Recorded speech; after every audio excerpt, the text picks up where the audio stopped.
মাহেশের ৬৩০ বছরের উল্টো রথে দিলীপ সিং, চাপদানি বিজেপির বিধায়ক তৃণমূলকে কটাক্ষ। ছাত্র আন্দোলন ও কল্যাণ বন্দ্যোপাধ্যায়কেও নিশানা। মাহেশের ৬৩০ বছরের ঐতিহ্যবাহী উল্টো রথ দেখতে এসে একাধিক রাজনৈতিক ইস্যুকে মন্তব্য করলেন চাপদানিক বিধায়ক দিলীপ সিং। তিনি বলেন, এটি সনাতনীদের উৎসব হলেও সর্বধর্মের মানুষ নির্ভয়ে অংশ নিতে পারেন। তার দাবি, বিজেপির সরকার আসার পর রথযাত্রাকে ঘিরে মানুষের স্বাধীনতা উৎসাহ বেড়েছে।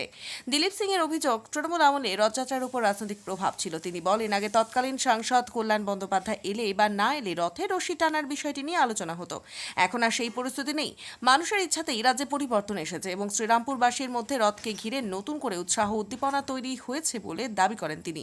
দিল্লির ছাত্র আন্দোলনের প্রসঙ্গেও মন্তব্য করেন বিধায়ক। তার অভিযোগ, ছাত্রদের আন্দোলনকে রাজনৈতিক দলগুলি ব্যবহার করছে। তিনি বলেন, ছাত্রদের পাশে কেন্দ্রীয় সরকার রয়েছে এবং তাদের স্বার্থে সংসদে আলোচনার জন্য সরকার প্রস্তুত।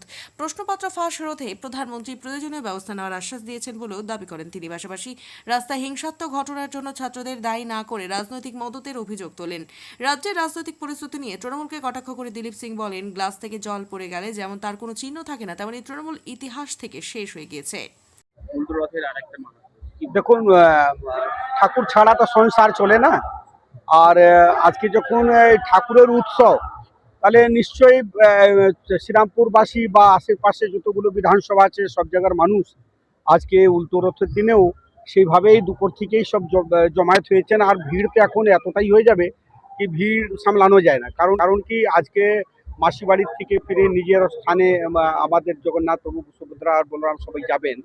তো আজকে আমরা এখানে উপস্থিত হয়েছি। আর যেভাবে এই ৬০০ বছর ধরে এই যে এতদিন ধরে উৎসব পালন করা হচ্ছে আমাদের পশ্চিমবঙ্গ, আজকে পুরীর জগন্নাথ ঠাকুরকে নিয়ে আজকে আমাদের ৬০০ বছরের উপরে হয়ে গেল।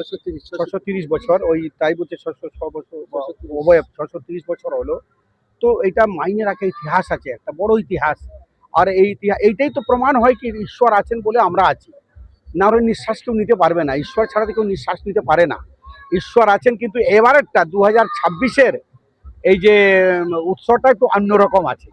মানুষ অনেকটা মানে ফ্রিডম ফিল করছেন। এটাই হচ্ছে আমাদের সনাতনী ধর্ম গর্ব। দেখা যাচ্ছে দুর্গা পুজো হোক, রথ হোক, আগে টিএমসি সমস্ত সাংসদ বিধায়করা ছিল, এবার দেখি সব জায়গায় আউট হয়ে আপনাদের বিজেপি সব কিছুতে গ্রাস পাক পেয়ে যাচ্ছে। সেক্ষেত্রে কি বলবেন? দেখুন, আমি তো একটা কথা বলি কি, একটা যে কোনো ধর্মকে এক জায়গায় কেউ বেঁধে রাখতে পারে না, পরিষ্কার কথা। আর আমরা তো কাউকে বারণ করিনি কে আসবে কে আসবে না। কিন্তু আমরা জানি যে সবাই বলেন কি বিজেপি ধর্ম নিয়ে করে, আরে ভাই, আমি হিন্দু আছি, হিন্দু ধর্ম নিয়ে হিন্দু ধর্ম স্থাপনা যদি হয় ক্ষতি কি আছে? যদি আমার এই ভারতটাকে হিন্দু রাষ্ট্র ঘোষিত, ক্ষতি কি আছে? যারা এখানে রাষ্ট্রবাদী মুসলিম আছে তাদেরকে তো আমরা স্বাগত জানাই, খারাপ কথা তো নয়। এটা ব্যথাটা কার হয়? যারা দু রকম তুষ্টি করে রাজনীতি করে তাদের ব্যথা হয়, আমাদের তো ব্যথা লাগবে না। আমরা তো চাইছি কি হিন্দু রাষ্ট্র হোক না, খারাপ কি আছে? আমরা এখানে সনাতনী হিন্দুরা সবাই আছেন, আমাদের প্রভু ঠাকুর আছেন, আমাদের জগন্নাথ ভগবান আছেন। ওনার আশীর্বাদে, ওনার ইচ্ছায় আজকে আমরা নিঃশ্বাস নিতে পারছি ৫০ বছর পর।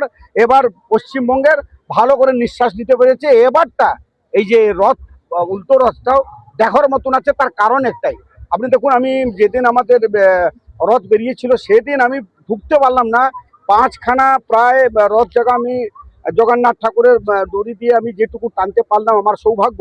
তাহলে আমি এইটাই দেখেছি কি মানুষ, লাখ লাখ মানুষ রাস্তায় বেরিয়ে পড়েছে, কোনো ভয় নেই। মানুষের ভয়টা কেটে গেল। এই যে ভরসা একটা মানুষের প্রতি এসছে না, তার জন্য পশ্চিমবঙ্গের এবার ইতিহাসটা আলাদা, পুরো পিকচারটাই আলাদা আছে। শ্রীরামপুরের সাংসদ কল্যাণ বন্দ্যোপাধ্যায়কে আক্রমণ করে তিনি বলেন, সংসদে তার আচরণ শোভন নয়। দিলীপ সিং এর দাবি, সংসদীয় ভাষা ও আচরণের মর্যাদা রক্ষা করা উচিত, কিন্তু তৃণমূলের নেতাদের মধ্যে সেই সংস্কৃতি নেই। সর্বশেষে তিনি বলেন, বিরোধী দলনেতা শুভেন্দু অধিকারী এবং বিজেপির রাজ্য সভাপতি সমীর ভট্টাচার্যের নেতৃত্বে রাজ্যে সনাতনী সংস্কৃতি ও ধর্মীয় ঐতিহ্য আরও গুরুত্ব পাচ্ছে এবং সাধারণ মানুষ তার প্রতি সমর্থন জানাচ্ছেন।